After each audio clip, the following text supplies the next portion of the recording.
By the way, sino naniniwala isa sa mga pinakamalaking blessing ng Panginoon, yung manatiling buo ang isang marriage na meron ng isang tao. Totoo po ba yan?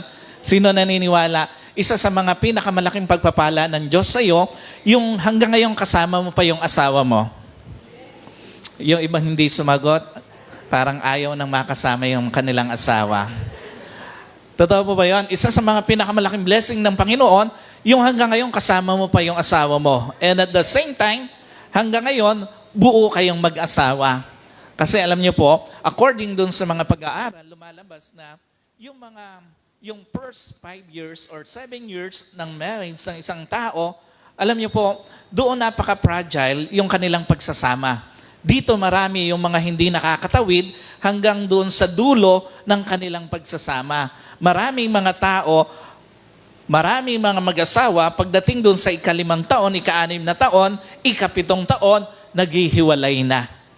At kung meron mang isa sa mga pinakamasakit na karanasan ng isang tao, yung masira ang kanyang relasyon. Totoo ba yan? Isa sa mga pinakamahirap maranasan ng isang tao, kahit na ikaw ay lalaki o babae pa, pag dumaan ka sa isang broken marriages, pag dumaan ka sa isang broken relationship, isang karanasan na hindi madaling matawid. Totoo ba yan?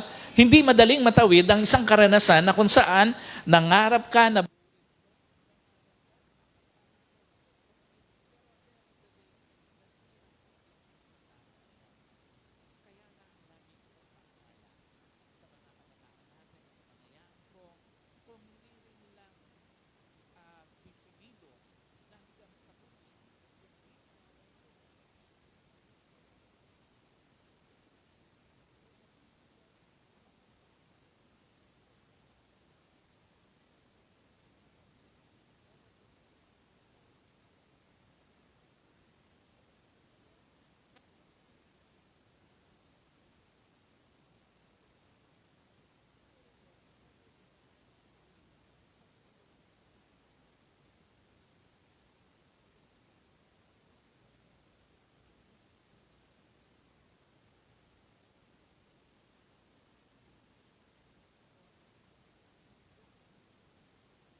kesa enjoyment sa relation o sa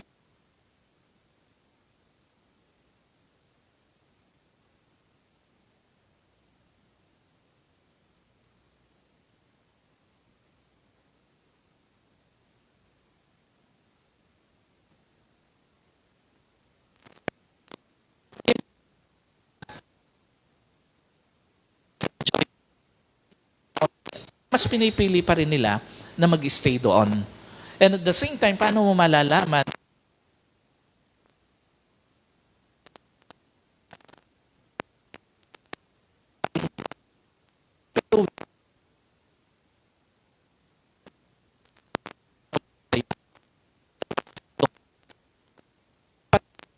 sa na ba kahit ang limon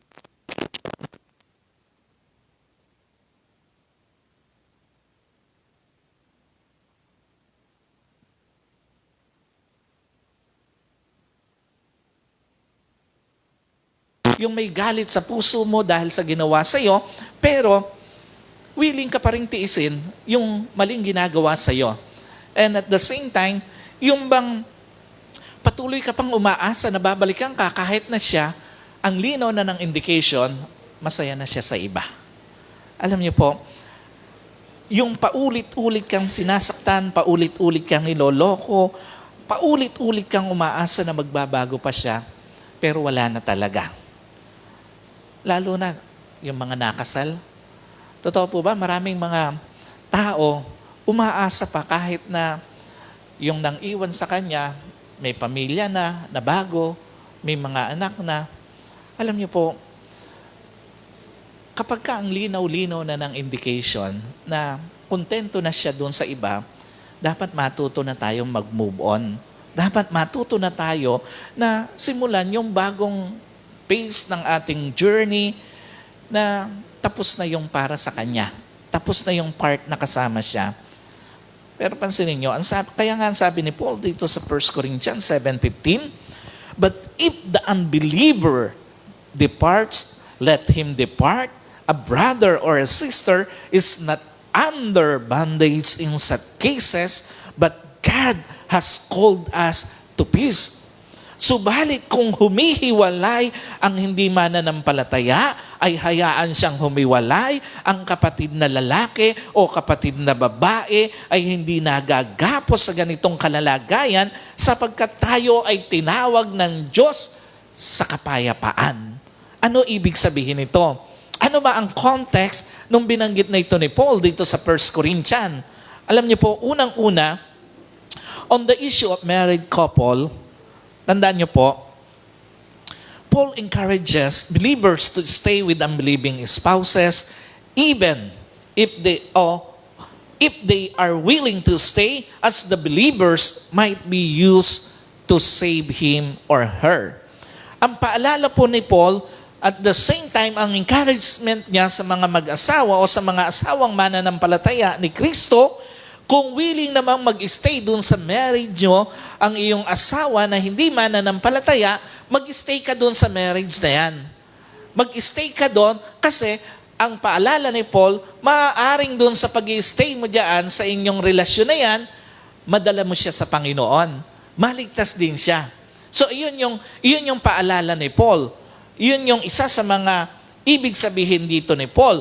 So, kasi nga, ang pananaw ni Paul, baka doon sa pananatili nyo na magkasama, may hikayat mo siya na magbalik loob sa Panginoon, sumampalataya din sa Diyos, at maging mananampalataya din ni Kristo. Iyon yung unang-unang ibig sabihin dito ni Paul. So, kung willing naman na mag-stay sa inyong marriage, ang inyong asawa na hindi mananampalataya, ang paalala dito, mag-stay kayo doon. Huwag mong hihiwalayan. Ikalawa, ang sabi doon, if the unbeliever departs, let him depart. Ang sabi ni Paul, kung humiwalay ang hindi mananampalataya, ay hayaan siyang humiwalay. Ano ibig sabihin dito ni Paul? If the unbelieving partner separates due to the faith of the believers, the Christian is not forced to maintain the union, gaya ng sinabi ni Paul na let him depart. Kung ang asawang hindi mananampalataya ay humihiwalay, lumayo dahil sa paniniwala ng asawa kay Kristo, ang sabi ni Paul, hindi ka obligadong manatili sa union na yon. Kasi nga, baka yung hindi mananampalatayang asawa na humihiwalay o humiwalay, masaya na dun sa kandungan ng iba, samantalang ikaw, ang tingin mo, nakakulong ka pa dun sa union na yon. So in our time, gawin mo lang siya in accordance to the law of the Lord and to the law of the land. Ibig sabihin, ilagay mo siya sa tama. So kung ikaw ay iniwan, pumunta sa iba, sa kandungan ng iba, nagkaroon ng pamilya, yung asawang hindi mananampalataya, ang sabi ni Paul, ilagay mo lang yon sa tama. So, hindi ka na obligado na manatili dun sa union na yon. Hindi ka na dapat nakukulong pa sa union na yon. Para naman hindi unfair sa iyo na ikaw na yung iniwan, siya pa yung sumaya ng husto. Napansin niyo yan? May mga tao na matapos kang iwan, nagpapasaya doon sa kandungan ng iba, nagkaroon na ng sariling pamilya, ng kanilang mga anak, ikaw nakakulong ka pa doon sa kabiguan ng inyong relasyon. Kaya nga ang paalala dito, ang sabi ni Paul, hindi ka na obligado na mag-stay pa o makulong pa doon sa union na yon. Again, just do it in accordance to the law of the Lord and to the land para sa paglaya doon sa union na yon. So, hindi naman siya automatic. So, another thing na ibig sabihin dito ni Paul, on the issue of you are not under bondage, ano ibig sabihin dito? Alam niyo po, Paul make it clear na the Christian is not bound to a life of conflict. Sino po naniniwala? Kung meron mang gusto ang Diyos na makita sa iyo, mabuhay ka sa isang payapang pamumuhay. Totoo ba yan?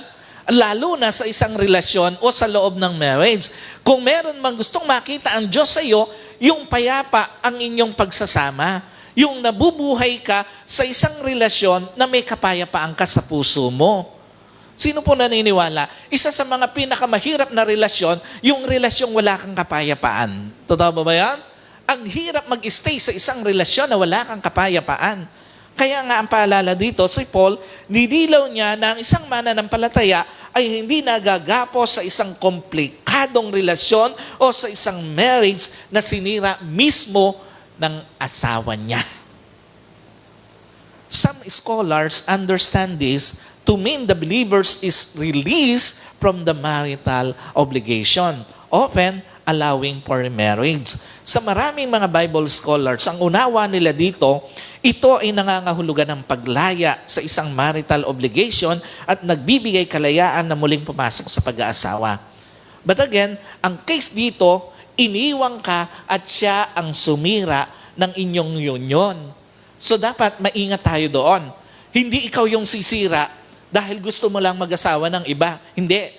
Yung hindi mananampalataya, yung unbeliever na asawa ang sumira ng inyong relasyon, ng inyong union, ng inyong marriage, and at the same time, siya yung nang iwan.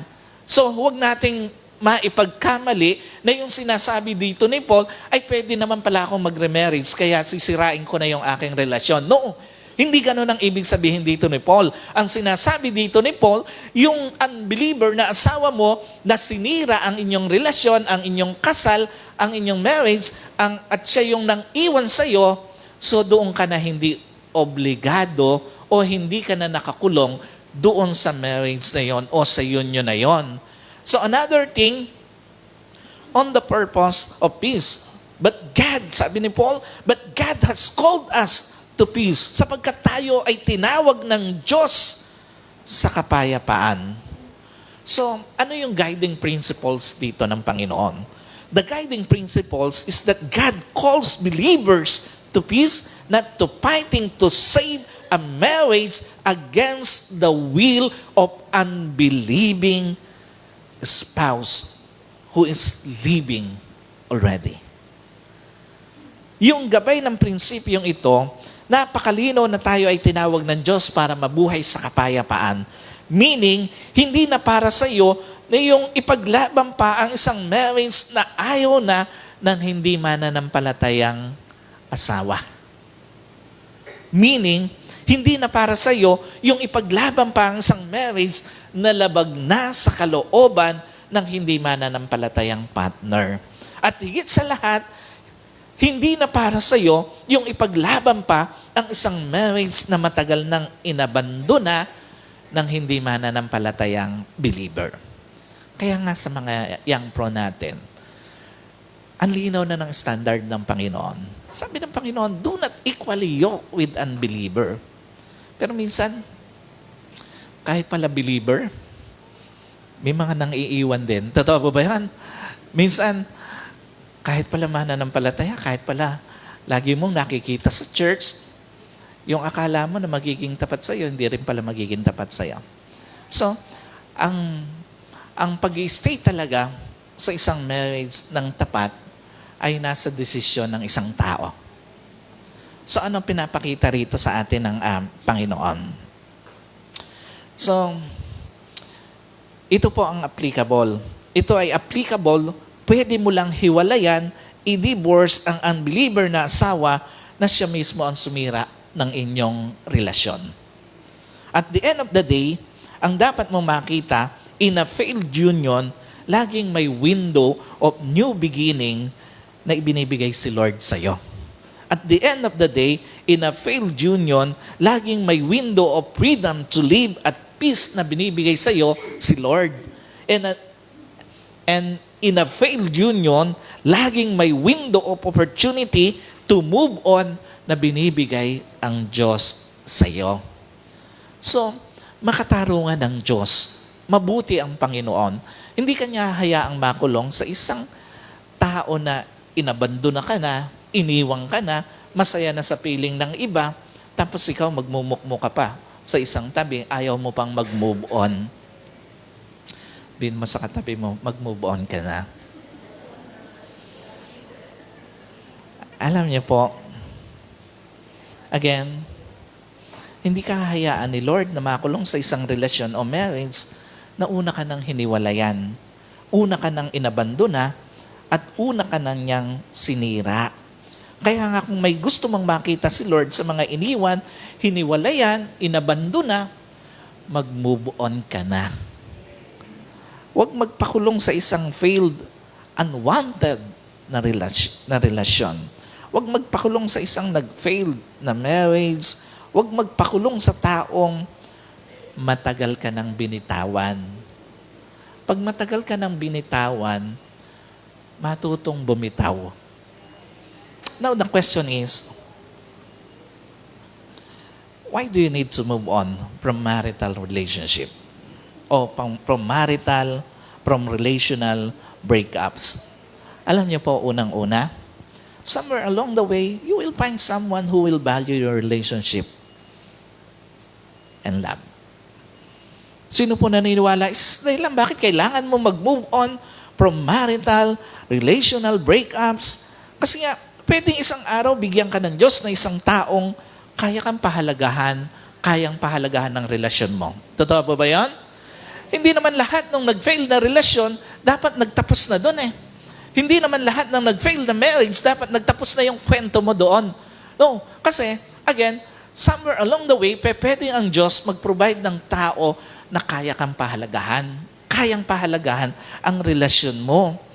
Alam niyo po, what's the point? Una, hanggat ayaw mong mag-move on, mabibigo kang makita mali sa taong ginawan ka ng mali. Ito ang totoo. May mga tao na sa sobrang pagmamahal, nabubulag sa mali ng isang tao eh. Totoo po ba yan? Maraming mga tao dahil dun sa sobrang pagmamahal, nabubulag na sila sa mali ng isang tao. Maraming mga tao dahil dun sa sobrang pagmamahal, nabubulag na dun sa sakit na ginagawa sa kanya ng isang tao. Alam niyo po, sa science ang tawag dito, limerence. An intense, involuntarily in state of romantic infatuation or infatuation characterized by obsessive thoughts, emotional dependency. Ito yung klase ng pagmamahal na kahit nasa kanya ng lahat ng mga mali, babalawalain mo. Para sa isang tao na nasa ganitong estado ng pagmamahal, walang nakikitang mali sa taong mahal niya. Para sa kanya, walang mali sa taong mahal niya. Kahit harap-harapan na siyang niloloko, kahit harap-harapan na siyang pinagtataksilan, kahit harap-harapan na siyang binabaliwala, para sa kanya, tama pa rin yung ginagawa sa kanya. So ang tawag dun sa klase ng pagmamahal na yon o yung estado ng pagmamahal na yon, limerence. Yung bulag ka na dun sa mali na ginagawa sa'yo. Yung para sa'yo, okay pa, kahit pinagtataksilan ka na harap-harapan. Yung para sa'yo, okay pa, kahit na inabando na ka na harap-harapan. Niloloko ka na harap-harapan. So, ang problema, ang lalim ng dinadala nitong epekto o negative impact sa isang tao. Una, yung tinatawag na life disruption. Ito yung point na nakakaligtaan mo na, mapapabayaan mo na yung para sa sarili mo. Napansin niyo yan? Totoo ba may mga tao sa sobrang pagmamahal sa isang tao napapabayaan yung sarili niya?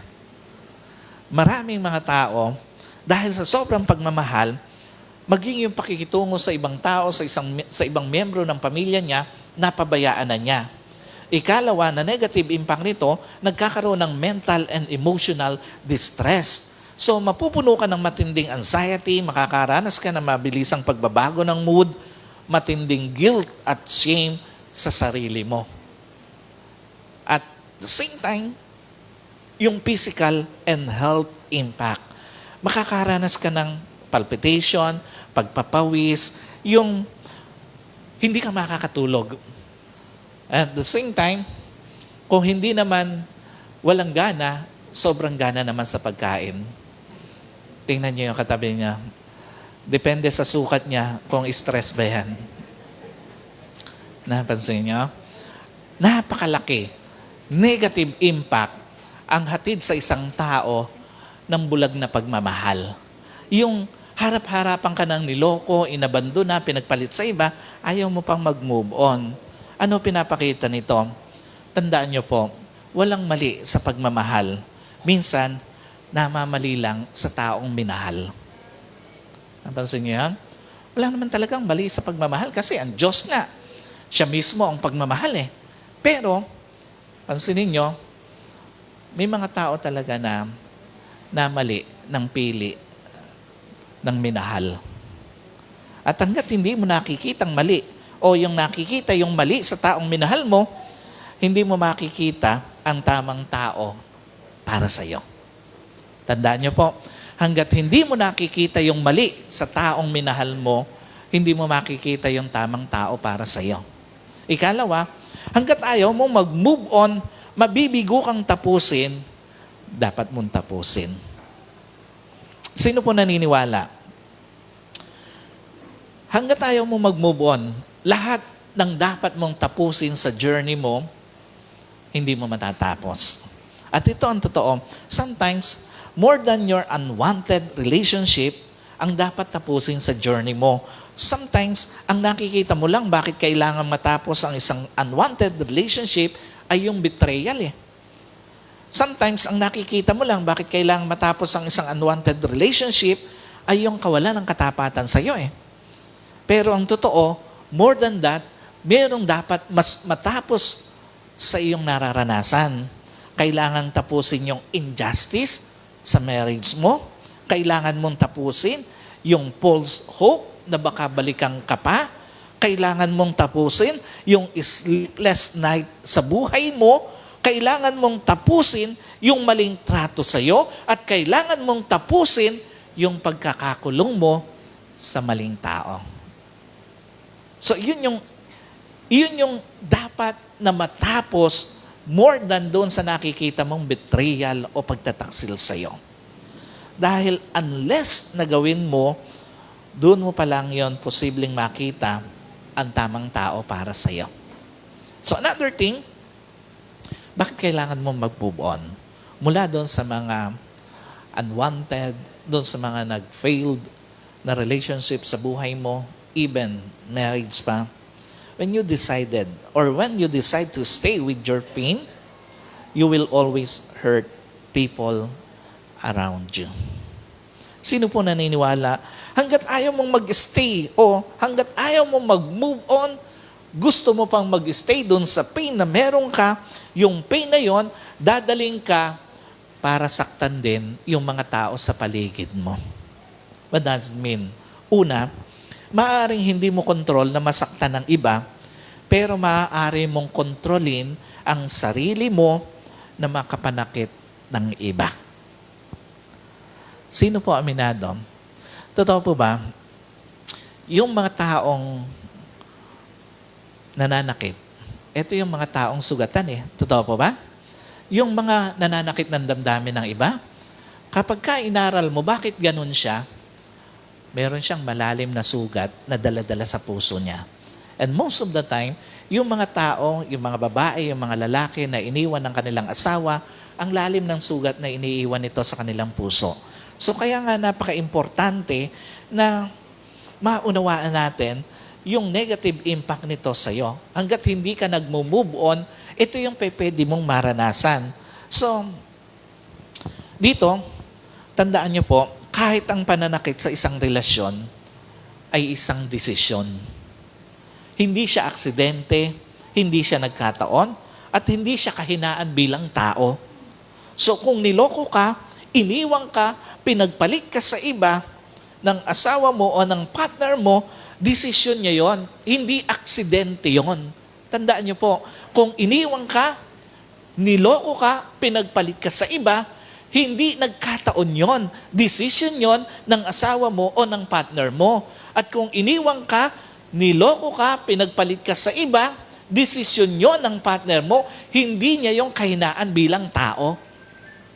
Lagi po nating tatandaan na yung pananakit sa isang relasyon ay isang desisyon ng tao. Hindi siya nagkakataon, hindi rin siya aksidente, at hindi rin siya kahinaan bilang tao. So, kaya nga hindi ka dapat mag-stay sa pain na dala nun kasi ginawa niya yon ng may malayang pagpapasya. Gamit ang free will niya, niloko ka, iniwang ka, walang aksidente doon. Gamit ang free will niya, niloko ka, iniwang ka, pinagpalit ka, walang nagkataon doon at walang kahinaan doon bilang tao. Nung niloko ka ng asawa mo at ng partner mo o ng partner mo, ginamit niya yung free will na meron siya. Hindi yun dahil nagkataon lang kaya kanya naloko.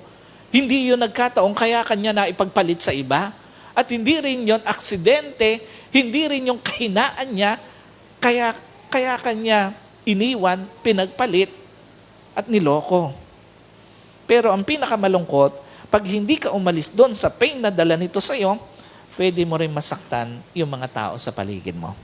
Ikalawa, habang pinatatagal mo healing process mo, pinatatagal mo tagumpay ng nanloko at nanakit sa iyo. Sino po naniniwala? Isa sa mga pinakamagandang ganti sa mga nanloko, nang iwan at pinagpalit ka sa iba, yung mag-move on ka mula sa panloloko sa iyo. Totoo ba yan? Isa sa mga pinakamagandang ganti yon, yung makita nung nanloko sa iyo, nung nang iwan sa iyo, na nag-move on ka na. Alam niyo po, tandaan niyo po, ang pag-move on, personal na desisyon ito. Hindi mo ito pwedeng iasa sa panahon, hindi mo ito pwedeng iasa sa pagkakataon, hindi mo ito pwedeng iasa sa ibang tao, at lalong-lalo na dun sa taong nang iwan sa iyo at nanloko sa iyo. Kung kailan ka mag-move on. No. Ikaw ang gagawa nito para sa sarili mo. At habang ginagawa mo yon, habang nag-move on ka, tandaan niyo po, pinuputol mo yung epekto ng panloloko niya sa iyo. Habang nag-move on ka, pinuputol mo ang epekto ng pananakit niya sa iyo. At habang nag-move on ka, pinuputol mo ang epekto ng pang-iiwan sa iyo. So ikaw ang magdidesisyon sa buhay mo kung kailan mapuputol yung dapat na maputol na epekto ng pananakit sa iyo ng isang tao, ng pang-iiwan sa iyo ng isang tao, ng panloloko sa iyo ng isang tao. So ikaw at hindi ibang tao ang magdi-decide para sa iyo.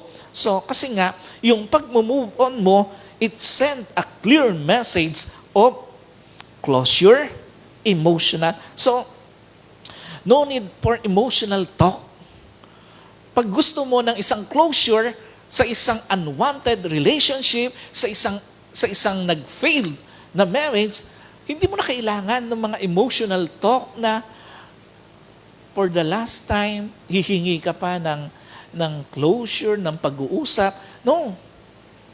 Hindi na kailangan yung ganon. Wala nang dapat na emotional talk, wala nang another meet-up, wala nang another pain.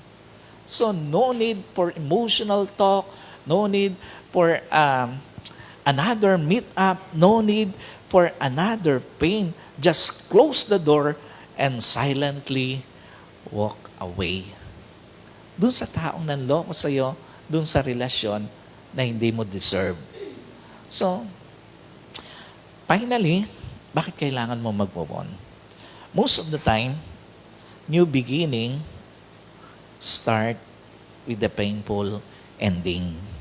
So, pansinin nyo, before a new birth happen, may kakaibang pain eh.